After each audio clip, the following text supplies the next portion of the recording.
할렐루야. 아멘. 오늘도 거룩한 성일에 주의 전에 나와서 함께 예배하며 우리 하나님 모시기를 간절히 소원하는 여러분 모두에게 오늘 우리에게 주신 이 창세기 32장 24절로 32절까지의 말씀이 바로 여러분의 말씀이요, 여러분이 변화되는 놀라운 하나님의 말씀이 될 수 있기를 주의 이름으로 축원합니다. 우리 옆에 분들과 인사하십시다. 잘 나오셨습니다. 인사하십시다. 아름다운 교회 성도들의 얼굴은 얼굴도 아름답습니다. 인사 한번 나눕시다.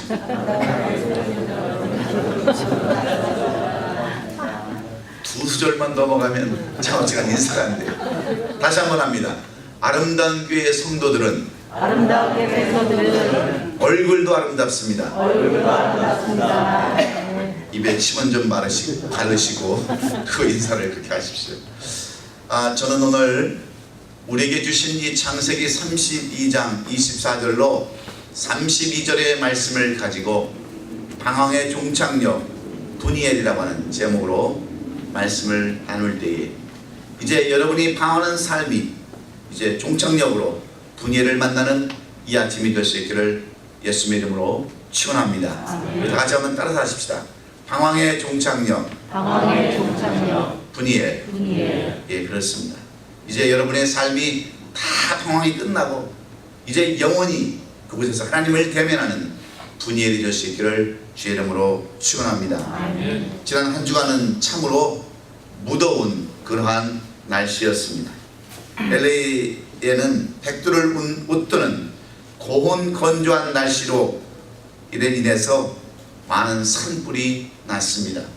그래서 그 산불을 피해서 우왕좌왕하는 많은 사람들, 혼돈과 공허 가운데서 이렇게 어디로 갈까 저리로 갈까 방황하는 많은 산사람들의 모습을 우리는 TV로 지켜보았습니다.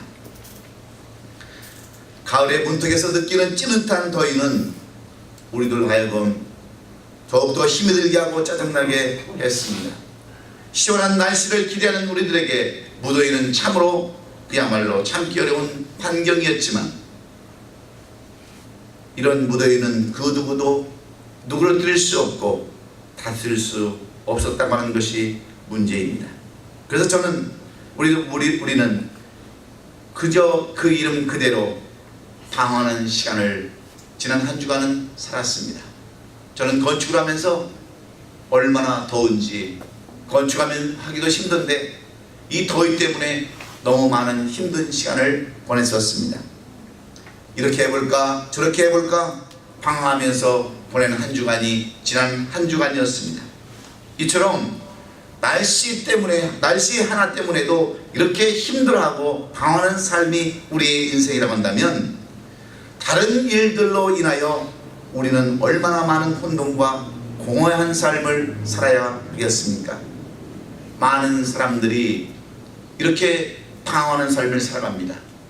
우리나라는 세월호법에 의해서 국회는 날마다 방황을 하고 있습니다. 지금 저 필리핀과 중국은 태풍으로 인해서 홍수로 인해서 많은 사람들이 방황하고 있습니다.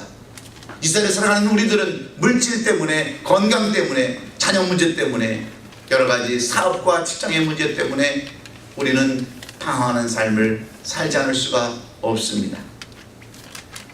얼마 전까지만 해도 미국 인구의 50%가 기독교인이라고 하는 통계가 있었습니다. 그런데 지금은 어떻습니까? 많은 사람들이 무신론자로 변해가고 있습니다. 교회를 떠나가고 있습니다. 우리나라 한국도 얼마 전까지만 해도 1200만 명이라고 하는 기독교인이 있었지만 이제는 600만에서 700만도 안 된다고 하는 그러한 통계가 나와 있습니다. 여러분, 이렇게 사람들이 교회를 떠나고 신앙생활이 멀어져가는 이유가 어디에 있을까요? 어째서 많은 사람들이 방황하는 삶을 살게 되는 것일까요? 그것은 우리가 살아가는 이 방법들이 너무나도 인간적이기 때문에 그렇습니다. 너무나도 세상적이기 때문에 그렇습니다. 오래전에 TV나 스마트폰이나 컴퓨터가 없었을 때에는 어떤 일을 결정할 때 반드시 경험이 있고 지식이 있는 사람들을 찾아가서 조언을 구했습니다. 이것을 해야 할까요? 말아야 할까요? 이렇게 하는 것이 낫겠습니까? 저렇게 하는 것이 낫겠습니까? 하고 지혜자나 위에 있는 사람들에게 찾아가서, 경험 있는 사람에게 찾아가서 그것을 물어보고 시작을 했습니다. 세상 지식이나 생각으로 결정하지 않았습니다. 돈이 없으면 없는 대로 작은 사업을 시작을 했습니다. 힘이 없으면 힘이 없는 대로 할 수 있는 일을 찾아서 했습니다. 그런데 지금은 어떻습니까? 너무나도 흔한 상식과 지식들이 홍수처럼 밀려와서 내 생각대로 결정합니다. 돈이 없으면 은행을 찾아가고, 또 힘이 없으면 편하게 할 수 있는 일들을 찾아갑니다. 그래서 한국에 가면 다 거리마다 먹는 것뿐입니다. 다 서로 창업을 합니다. 그런데 살아남는 사람들의 숫자는 10%에 불과합니다. 나머지 90%는 전부 다 망하고 방황하는 삶을 살아가는 이유는 다 자기 자신의 생각과 지식과 경험을 가지고 시작하기 때문임을 우리가 볼 수 있습니다. 오늘 본문에 나오는 야곱도 마찬가지입니다. 야곱은 참으로 세상적인 사람이었습니다. 자기 생각과 자기 지식과 자기의 방법대로 살았던 사람이 오늘 본문에 나오는 이 야곱입니다. 야곱은 형 에서에게 밭죽 한 그릇으로 장자권을 빼앗습니다. 또한 아버지를 죽여 축복도 받아냈습니다.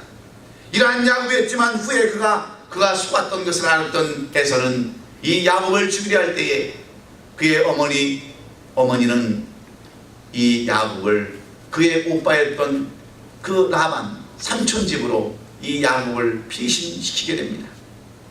어머니 리브가의 말대로 그 라반의 집에 떠나게 되었던 이 야곱은 광야를 홀로 나서면서 어느 곳에 이르러 돌베개로 잠을 자고 있었을 때에 사다리가 오르락 내려가는 꿈을 꾸게 됩니다.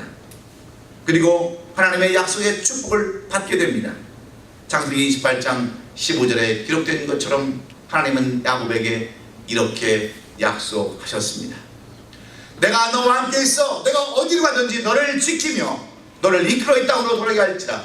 내가 내게 허락한 것을 다 이루기까지 너를 떠나지 아니하리라. 이렇게 약속해 주셨습니다. 이런 약속을 받았지만 야곱의 삶은 형통한 삶이 아니었습니다.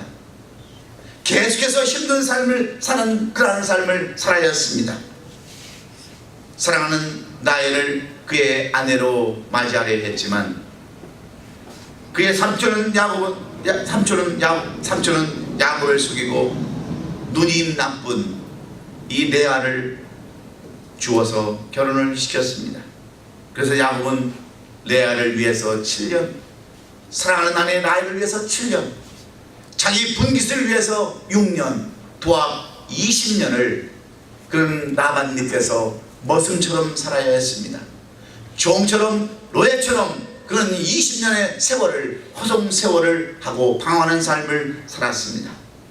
여러분, 이렇게 루스를 떠나서 삼촌 집으로 향하던 야곱에게 하나님은 꿈으로 내가 너를 이렇게 축복하겠다라고 약속했던 야곱이 왜 20년 동안이나 그의 삼촌 집에서 그토록 방황하는 삶을 살아야 했을까요? 사랑하는 성도 여러분, 우리는 예수 그리스도를 믿는 하나님의 자녀들입니다. 약속된 축복에 약속된 하나님의 자녀들임에도 불구하고 왜 우리는 지금 20년 동안 30년 동안 이렇게 힘든 방황하는 삶을 살아야 하고 있습니까? 이민을 왔으면 잘 살아야 되는데, 이곳에서 자녀를 잘 키우고 아메리칸 드림을 이루게 하는데 왜 우리에게는 고통이 있습니까? 왜 우리에게는 방황하는 삶을 살아야 합니까? 무엇 때문입니까? 그 대답은 간단합니다. 하나님의 계획과 섭리보다 야비한 인간적인 방법을 더 의지하는 불신적인 그러한 신앙의 삶을 살고 있기 때문에 우리는 이렇게 힘들고 어려운 삶, 방황하는 삶을 살 수밖에 없는 것입니다. 형과 아버지를 속였기 때문에 야곱도 삼촌 라반의 속임에 당하게 되었음을 우리는 똑똑히 봅니다. 이것은 지난주에 우리가 설교했던 힘은 대로 거두는 법칙임을 우리에게 말씀해 주고 있습니다. 야곱은 속이는 것을 심었기 때문에 속임을 당하는 그런 열매를 먹어야 했습니다. 야곱은 하나님을 아는 사람이었고 또한 하나님의 축복도 받은 사람이었지만 그의 삶이나 생활면에 있어서는 하나님의 사람이라고 부르기에는 부끄러울 정도로 수단과 방법을 가리지 않았던 사람이 바로 야곱입니다. 하나님을 의지하지 않냐고 믿음의 삶보다 자신의 꾀와 방법대로 살아온 사람이기에 그는 20년의 긴 세월 동안 고난의 삶을 살게 되었다고 하는 것이 바로 오늘 이 성경이 우리에게 주시는 말씀입니다. 방황한 삶을 살아야 했을 때 그 고난의 삶이 얼마나 힘든 삶이었겠습니까? 그럴 때마다 문득 그는 고향을 생각하게 되었을 겁니다. 고향이 그리워졌고 부모님도 보고 싶었을 겁니다. 그러나 형 에서를 생각하면 쉽게 그는 고향으로 발걸음을 옮길 수가 없었습니다. 과연 형 에서는 나를 용서해 줄 것인가? 아직도 원한에 사로잡혀서 나를 잊지 않고 나에게 원한을 갚겠다고 덤비는 것일까? 그런 생각을 하게 되었지만 야곱은 오늘 본문에 보면 이제 결단합니다. 그는 결단하고 하나님의 약속의 땅 베델을 향하여 떠나는 모습이 바로 오늘 본문에 기록되어진 야곱의 모습입니다. 베델에서 만난 하나님을 생각하면서 가족과 종들과 가축과 모든 재산을 가지고 고향으로 향할 때에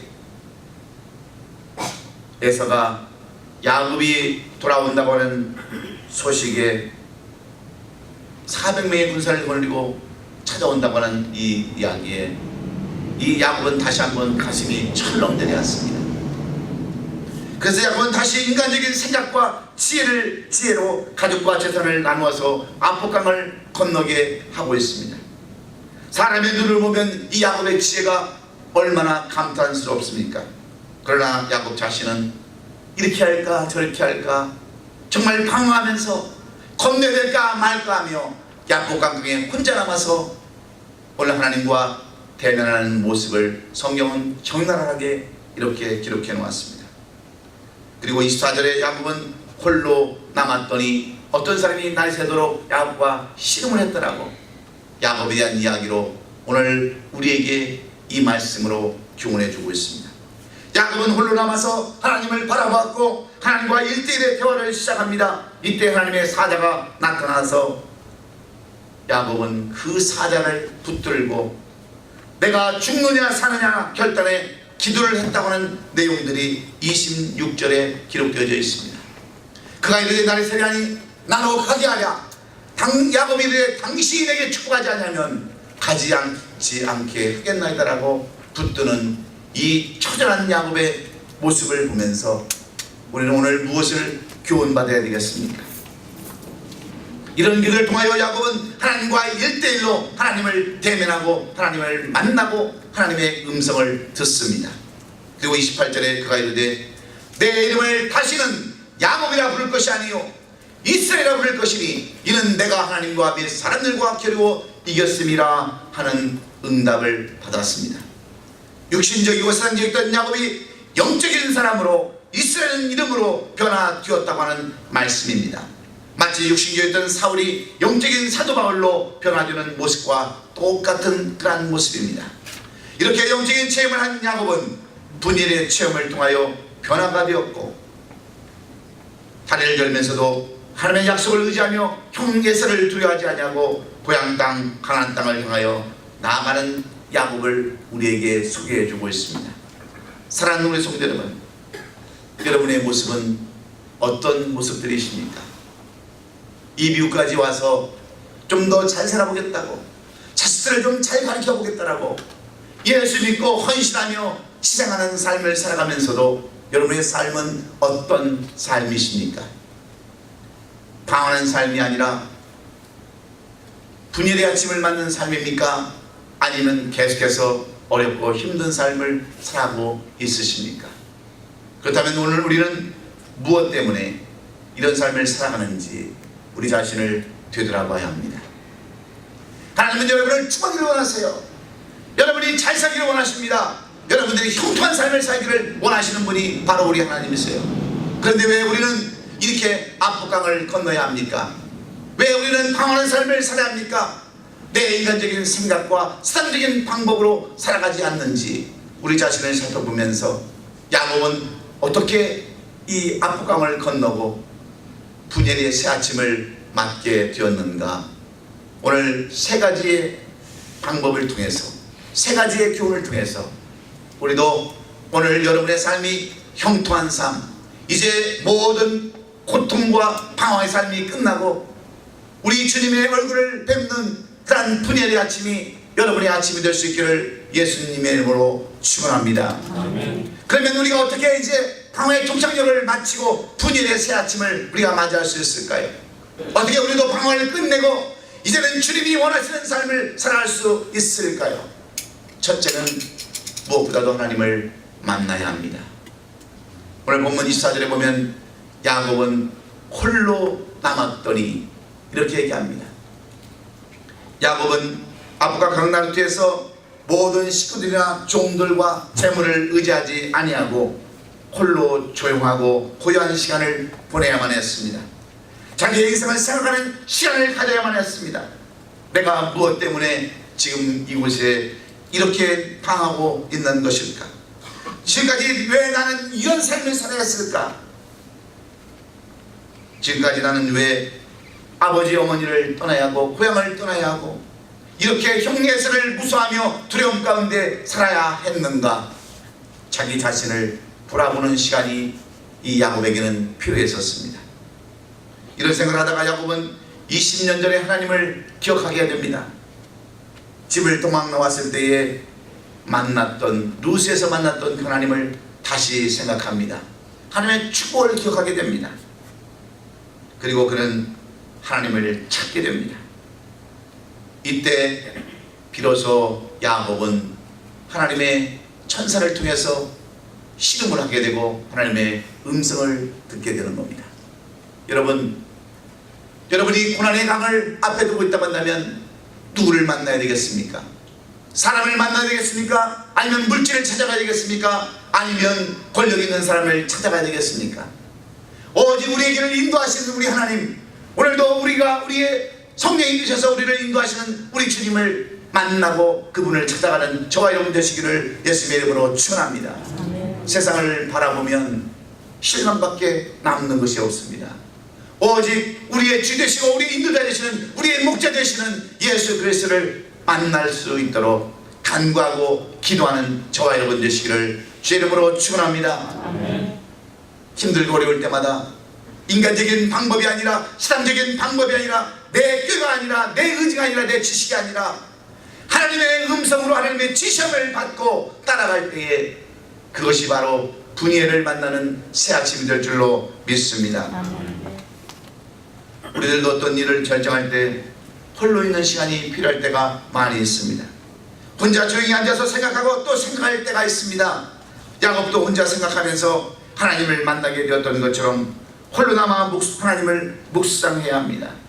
우리는 때때로 통성기도 가운데 하나님을 만날 수도 있지만 조용히 묵상하는 가운데서도 하나님의 음성을 들을 수 있음을 알아야 합니다.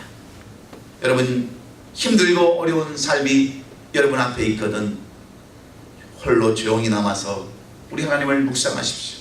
하나님, 나는 왜 이런 삶을 살아야 합니까? 하나님, 나는 왜 이렇게 고통 가운데 살아야 합니까? 왜 이렇게 방황한 삶을 살아야 합니까? 하나님 앞에 조용히 1대1로 대면하시고 여러분 가운데 찾아오시는 그 하나님을 만나시는 여러분 되시기를 주의 이름으로 축원합니다. 하나님은 우리를 찾아오시는 분이십니다. 우리가 쫓아가시는 분이 아니라 하나님은 우리를 찾아오시는 분이기에 조용히 여러분들이 하나님과 묵상하며 1대1의 대면을 요구할 때 하나님은 여러분을 찾아오셔서 만나주시고 여러분에게 세미한 음성을 듣게 해주시는 줄로 믿습니다. 그러면 우리는 하나님 앞에 간구해야 됩니다. 너희가 전심으로 나를 찾고 찾으면 만나려고 하신 그 주님을 우리가 찾아갈 때에 주님은 찾아오셔서 여러분으로 하여금 방황의 길을 멈추게 하고 이제 새로운 분열의 아침을 맞게 함으로 말미암아 여러분에게 형통한 삶을 살게 해주는 줄로 믿습니다. 우리가 잘 아는 아브라함도 하나님을 만남으로 말미암아 그는 약속의 조상이 되었습니다. 믿음의 조상이 되었습니다. 이삭도 얻었습니다. 모세도 하나님과 대면함으로 말미암아 10계명을 받고 이스라엘 민족을 인도했습니다. 사도 바울도 하나님을 만남으로 말미암아 이방 땅의 복음을 전하는 그러한 사도가 되었습니다. 하나님과의 만남은 나를 변화시키는 시간이기 때문에 그렇습니다. 나의 생각과 나의 고집과 나의 환경을 변화시키기 때문에 그렇습니다. 항상 내가 옳은 것 같지만 하나님과의 대면을 통하여 내가 틀린 것을 깨닫게 해주시기 때문에 우리의 신앙생활도 우리의 삶도 날마다 하나님을 만나고 그 하나님 앞에 간구하고 그 하나님 앞에 물어보는 저와 여러분 되시기를 주의 이름으로 축원합니다. 세상 지식으로 하지 마세요. 내 길대로 내 방법대로 하지 마십시오. 우리 주님이 주시는 음성을 듣고 양처럼 쫓아가는 저와 여러분이 될 때에 우리는 푸른 주장과 맑은 시냇물가로 인도함을 받을 수 있기 때문입니다. 마치 부모를 자주 만나고 찾아가는 자녀는 부모님의 사랑을 깨닫는 사람이요 부모를 사랑하는 사람과 똑같습니다. 그러므로 우리는 하나님과의 만남을 우선으로 하는 삶을 살아야 될 줄로 믿습니다. 단 하루를 살아도 단 한 주간을 살아도 단 한 달을 살아도 늘 우리 주님을 내 마음속에 모시고 어린 양처럼 목자를 따라가는 그러한 심정으로 주님을 만나는 삶, 기도하고 간구하고 성경으로 말씀을 읽고 쫓아가는 그러한 삶을 사셔서 방황하던 우리의 삶이 이제는 종착역에 머무르고 다시 한번 우리 하나님의 얼굴을 뵙고 내 생명이 보존되는 그러한 분열의 아침이 저와 여러분의 삶 가운데 나타날 수 있기를 예수님의 이름으로 축원합니다. 두 번째로 우리가 방황의 종착역을 끝내고 분열의 새 아침을 맞이려면 하나님의 방법대로 살아야 한다라고 오늘 본문 25절은 우리에게 교훈합니다. 그가 야곱의 허벅지 관절을 치매 야곱의 허벅지 관절이 그 사람과 씨름할 때에 어긋났더라 그랬습니다. 야곱은 지금까지 자기의 수단과 방법대로 살아온 사람입니다. 그런데 지금은 달라졌습니다. 정예슬을 대할 때 인간의 방법을 생각했지만 그는 두렵고 떨렸습니다. 인간으로서의 한계를 느끼게 되었다고 하는 말과 같습니다. 그래서 이제는 하나님의 도움을 청할 수밖에 없었는데 여러분 하나님은 이 야곱을 도움을 청하는 이 야곱의 환도뼈 바로 오늘 본문에 나오는 허벅지 관절을 쳤다라고 성경은 이렇게 기록하고 있습니다. 여러분 왜 하나님께서는 간구하는 야곱의 허벅지를 치셨을까요? 이것이 바로 하나님의 방법이라는 겁니다. 이것이 하나님이 하시는 일이라는 것을 보여주기 위함입니다. 여러분 우리가 왜 간구하는데 왜 주님 앞에 기도하는데 왜 우리는 하나님께서 우리의 허벅지를 치십니까? 많은 사람들이 물질의 허벅지를 치심으로 여러분 절름발이의 인생을 살아가는 우리 성도들이 많이 있습니다. 정말 하나님의 말씀대로 살기를 원하는데 질병의 허벅지를 맞아서 절름거리며 살아가는 우리 성도들이 있습니다. 가정의 허벅지를 맞아서 절름거리며 절름발이의 삶을 살아가는 우리 성도들도 있습니다. 사업과 직장의 허벅지를 맞아서 고난당하며 방황하는 성도들도 많이 있습니다. 인간관계에 깨져서 인간관계의 허벅지를 맞아서 이렇게 어려운 삶을 살아가는 우리 성도들도 많이 있습니다. 왜 그렇습니까? 우리가 너무나도 세상적으로 살기 때문에 너무나 인간적인 방법으로 살아가기 때문에 하나님은 우리 허벅지를 치시면서 우리로 하여금 이런 고통과 방황하는 삶을 살게 하신다는 것, 이것을 알리기 위해서 하나님은 그렇게 간과한 야곱의 허벅지를 치심으로 그가 절름거리면서 나왔다라고 성경은 이렇게 기록하고 있지 않습니까? 때로는 우리가 하나님으로부터 이렇게 허벅지를 맞을 때, 그래서 절름발이의 삶을 살 때, 온전한 삶을 살지 못할 때 우리는 어떻게 합니까? 하나님을 원망합니다. 하나님 앞에 불평합니다. 그러나 이것은 하나님께서 우리를 사랑하셔서 야곱을 하여금 깨닫게 하기 위해서 야곱의 허벅지를 치셨던 하나님은 오늘 우리의 삶 가운데도 이런 허벅지를 치신다는 것을 우리가 깨닫는다면 오히려 우리가 어려움을 당할 때, 환난을 당할 때, 고통을 당할 때 감사할 수 있기를 예수님의 이름으로 축원합니다. 만약에 야곱이 씨름해서 자기 방법대로 이기게 됐다고 한다면 그가 얼마나 교만해졌겠습니까? 아마 모든 사람이 자기가 이겼다라고 자랑했을 겁니다. 또한 형에서도 무시해버렸을 겁니다. 그래서 하나님은 야곱의 허벅지 관절을 치셨고 그로 하여금 하나님의 방법을 깨닫게 하신 것을 우리가 볼 수 있습니다. 사랑하는 성도 여러분, 여러분들 때때로 하나님 앞에 기도하면서 내 생각대로 응답받기를 원할 때가 얼마나 많이 있습니까?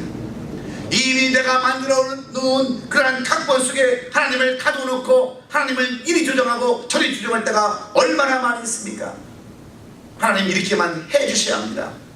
하나님 내가 기도한 대로 이루어주셔야 합니다 하고 하나님을 여러분의 종처럼 부르는 사람들이 얼마나 많이 있다는 거예요.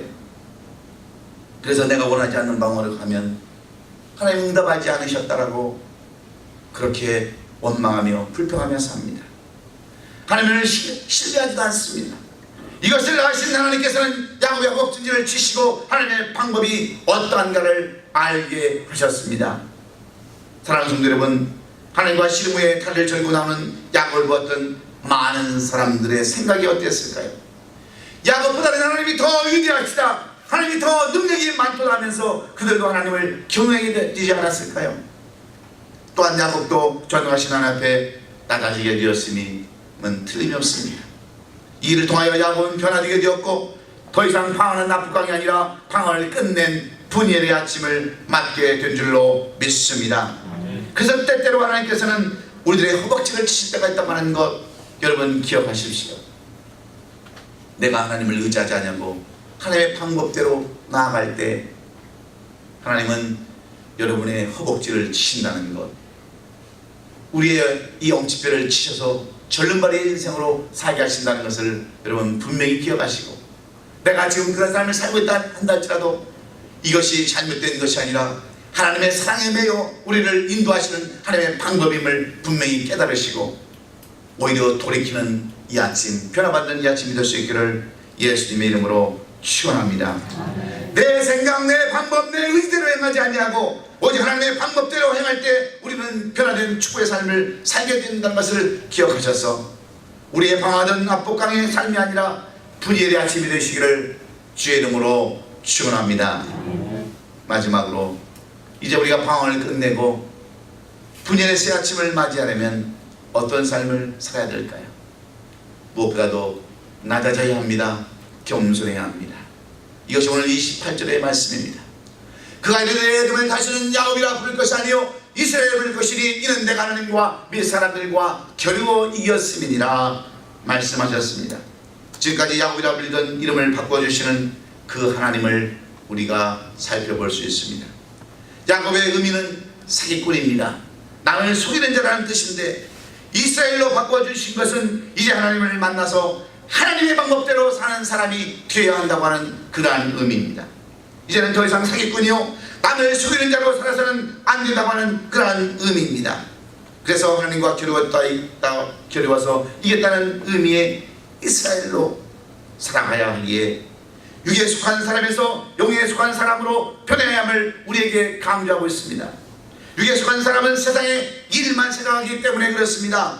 그래서 고린도전서 2장 14절은 이렇게 사도 바울은 우리에게 권면합니다. 육에 속한 사람은 하나님의 성령의 일들을 받지 않으니 이는 그것들이 그에게는 어리석게 보이며 또는 그는 그것들을 알 수 없나니 그러한 일들은 영적으로 분별되기 때문이라 그랬습니다. 육에 속한 사람은 하나님의 일을 알 수 없습니다. 그러므로 이제는 야곱이 변하여 이스라엘 된 것처럼 우리도 변화의 삶을 살아야 될 줄로 믿습니다. 만약 하나님께서 주신 이름인 이스라엘을 야곱이 받지 못했다고 한다면 여러분 야곱의 이름은 이 성경에 기록될 수 없었습니다. 그리고 오늘날 이 땅에 이스라엘이라고 하는 나라는 존재할 수가 없었습니다. 이스라엘은 야곱의 새로운 이름입니다. 사익 같은 이름이 변하여 하나님과 겨루어 이겨서 이스라엘로 변화된 그러한 이름입니다. 이러한 이스라엘을 하나님께서 축복해 주셔서 지금 4억의 이스라엘 인구가 보유하고 있는 작은 땅에서 그들은 수많은 기적을 이루고 살고 있습니다. 수많은 축복을 받아 누리고 살고 있습니다. 꺼질 듯한 이 가운데서도 나라가 없어지지 않냐고 중동 땅에서 가장 축복받은 나라로 그들은 우뚝 서 있습니다. 하나님께서 나를 낮추는 자를 쓰신다고 하는 것, 겸손한 자를 쓰신다고 하는 것 잊지 말아야 합니다. 이스라엘의 민족들의 그 지혜서인 탈무드에 보면 이런 이야기가 전해져 내려오고 있습니다. 어느 임금이 사냥을 나왔다가 길을 잃어버리고 헤맬 때에, 방황할 때, 그때 마침 한 목자를 만나게 되었습니다. 한 목동에게 길을 물어보자 목동은 그가 누구인지도 알지 못하지만 그는 친절하고 지혜롭게 길을 안내해 주었습니다. 왕은 이 목동이 마음에 들어서 왕궁으로 데리고 옵니다. 그리고 왕궁에서 왕자들과 함께 최고의 학문을 배우게 합니다. 나중에 왕은 이 목동을 발탁해서 나라의 재상으로 세웠을 때 이 재상은 온 삶을 다해서, 자기의 인생을 다해서 왕에게 충성하고 헌신했습니다. 그러나 왕이 나이가 많아 죽게 되자 그의 아들이 왕이 되었고, 또 그 아들이 왕이 된 왕은 이 재상을 자기 시대에도 쓰임받기를 원했습니다. 그런데 어느 날 그 나라에서 가장 귀한 복음이 사라지게 되었습니다. 이때 이를 시기했던 많은 신하들이 이 목동이 되어서 재상이 됐던 사람을 지목했습니다. 누구보다도 오랫동안 이 왕궁에서 정치를 하고 왕을 섬겼던 그 사람밖에 그 복음을 가져갈 사람이 없더라고 모든 사람이 이 사람을 지목하고 이 사람을 범인으로 몰았습니다. 왕은 할 수 없이 이 신하의, 이 재상의 집을 가서 뒤지기 시작했습니다.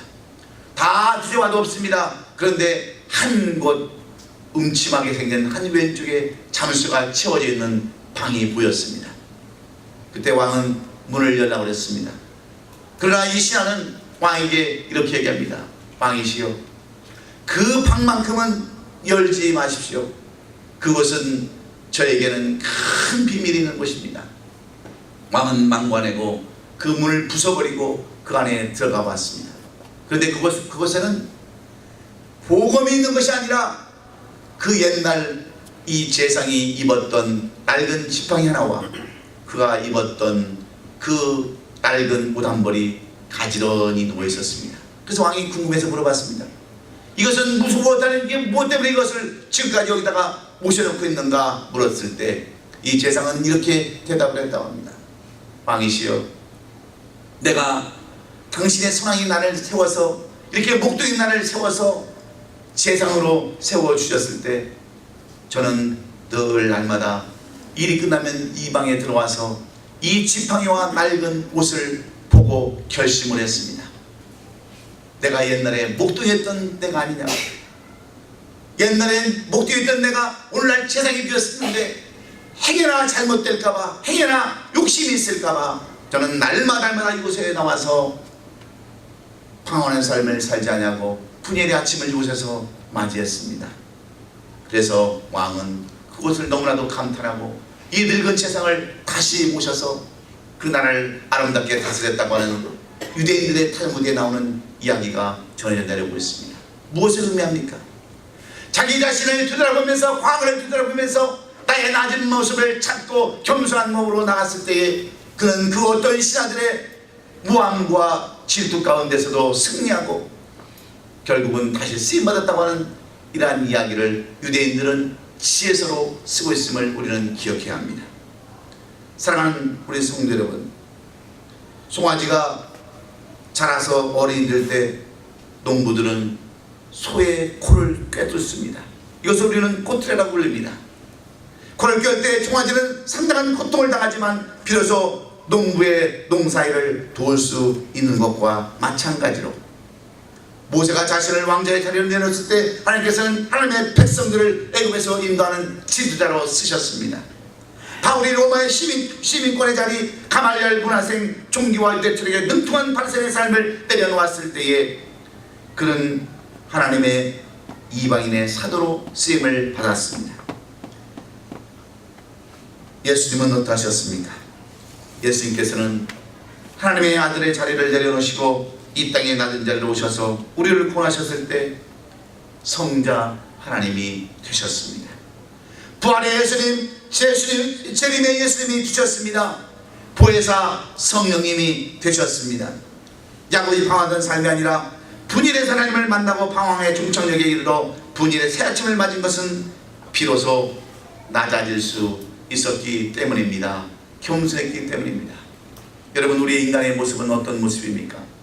무언가 하나 얻으면 여러분 교만해지기 쉬운 것이 여러분 우리들 아닙니까?